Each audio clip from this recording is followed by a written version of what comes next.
इस वीडियो का उद्देश्य ग्रीन हाउस की प्रक्रिया को समझना और बढ़ते जलवायु परिवर्तन के कारण ग्रीन हाउस प्रभाव का खेती बाड़ी पर होने वाले असर को जानना है। कितना सुहाना मौसम है ना आज। चलो ना, यहाँ नदी के किनारे थोड़ी देर और मौसम का आनंद लेते हैं।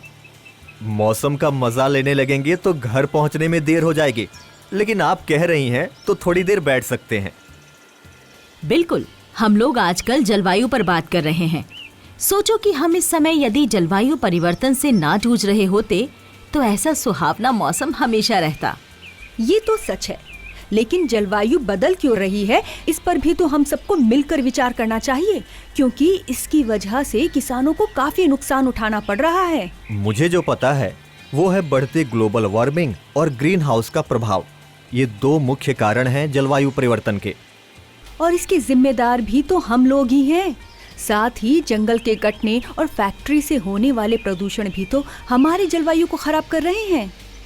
हाँ, यही तो ग्लोबल वार्मिंग का एक सबसे बड़ा कारण है। और इससे ग्रीन हाउस प्रभाव पर भी तो असर पड़ता है।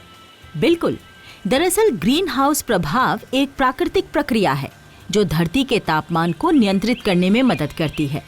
लेकिन जब इंसानों के गलत दखल के कारण ज्यादा मात्रा में गैस निकलती है तो उससे वहाँ का तापमान बढ़ जाता है। ठीक उसी तरह जंगल काटकर जमीन का इस्तेमाल करने या खेती के लिए रासायनिक खाद का अधिक मात्रा में प्रयोग करने से भी जमीन से अधिक मात्रा में गैस निकलती है, जिसका जलवायु पर बहुत बुरा असर होता है। इससे बारिश, तापमान वृद्धि, सूखा, बाढ़ और लू जैसी मौसम की अनेक समस्याएं भी बढ़ती हैं। हम सब जानते हैं कि भारत में मौसमी वर्षा होती है और इस भारतीय मॉनसून के दौरान हवा में बदलाव, वायुमंडल में दबाव, तापमान और नमी के संतुलन में बदलाव के कारण कभी ज्यादा तो कभी कम बारिश की संभावना बनी रहती है। बिल्कुल सही।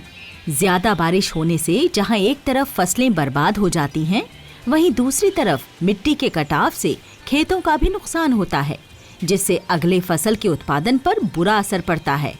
और बढ़ते जलवायु परिवर्तन के कारण मॉनसून में देरी होने से कृषि चक्र भी गड़बड़ा जाता है, जिससे रोपाई और कटाई के समय में भी बदलाव आता है। हाँ, तापमान के बढ़ने से फसलों को लगाने, अंकुरण, कल्ले निकलने, उसमें फूल निकलने, दाने बनने तथा उसकी कटाई, सबका समय बदल जाता है, जिससे उसकी उपज और उसमें पाए जाने वाले पौष्टिक तत्व भी कम हो जाते हैं। अपनी फसलों को कीड़े से बचाने और उपज बढ़ाने के लिए हम लोग ज्यादा रासायनिक खादों का प्रयोग करते हैं, जिससे खेतों से ज्यादा गैस निकलती है जो ग्लोबल वार्मिंग को बढ़ाती है। इतना ही नहीं, प्राकृतिक ईंधन जैसे कोयला या तेल के जलने या फिर कचरे के सड़ने से जो गैस निकलती है उससे भी वहाँ का तापमान बढ़ जाता है।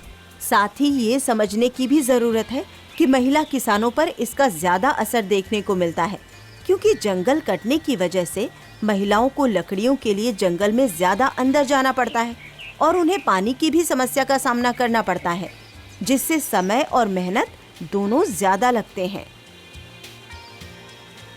तुम कहाँ खोई हुई हो सिमी?